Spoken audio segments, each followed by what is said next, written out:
with what's going on in the Arab world. So, for example, I was in one of those brainstorming sessions that we tried to talk about what's next for Palestine and Israel.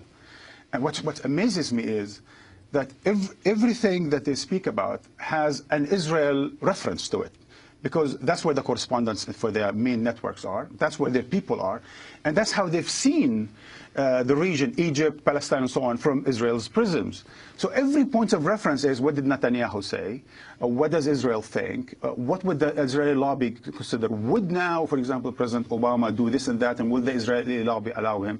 What does that mean for our strategic interest in the Middle East? Not understanding that there is a complete sweep that requires not only a change of mindset, and if you allow me here, a change of decision makers, perhaps, or a change of aides in Washington. There's a complete class of bureaucrats in Washington that are not only not in touch with what's going on in America, they're certainly not in touch with what's going on in the Arab world.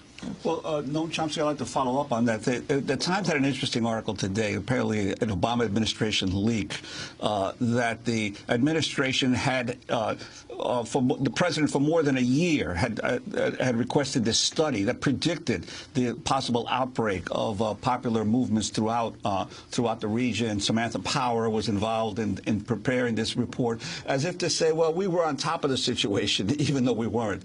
We knew that this was coming. And your sense of to what degree Washington is able to respond, or even is really aware of what's going on in the region? It's hard to believe that they're not aware of it. I mean, you can read it in the newspapers. There have been demonstrations and protests going on for years. A big protest in 2005. You know, they keep being repressed, and they're more. In fact, the current wave of protests actually began last November in Western Sahara, Morocco, which is under Moroccan rule after a brutal invasion and occupation. The Moroccan forces came in, carried out, destroyed the tent cities, a lot of killed, wounded, and so on. And then it spread. You have to be pretty... Western Sahara is hardly known about the rebellion there, the occupation there. I mean, it's a major atrocity. It's kind of like East Timor, in fact, pretty much the same, even the same time. But it's blowing up. And also, they must read the studies of Arab public opinion. I mean, you can't imagine an intelligence service that doesn't read the regular studies by Western polling agencies of Arab public opinion. And if you look at them, you can see why democracy is such a frightening concept. The latest major study last August, released by the Brookings Institute, so not very obscure, showed that almost nobody in the Arab world regards Iran as a threat, 10%. What they regard as a threat is the United States and Israel, like 80, 90%. In fact, a majority even favor Iran having nuclear weapons to balance U.S.-Israeli power, which is the real threat in the Arab world. You take a look at when they list people who are respected.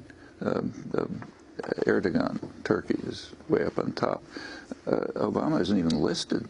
You get down to Osama bin Laden, Saddam Hussein, no Obama.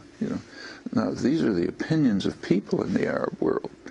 What you said about the bureaucrats and the aides is absolutely correct. I mean, after all, there have been 60 years in which explicit policy, in writing, has been, internal records, has been to disregard the Arab population as long as they can be kept under control. So is perhaps the reticence of the administration, in case of Egypt, let's say, or right now in Bahrain, more geared to the fact that they know that public opinion and they understand that a real democracy in the region would mean another Latin America, another region totally out of U.S. ability to dominate? I don't talk to anybody in Washington, so I can only guess, but it is simply inconceivable that at least the intelligence services don't go as far as reading polls that I can read.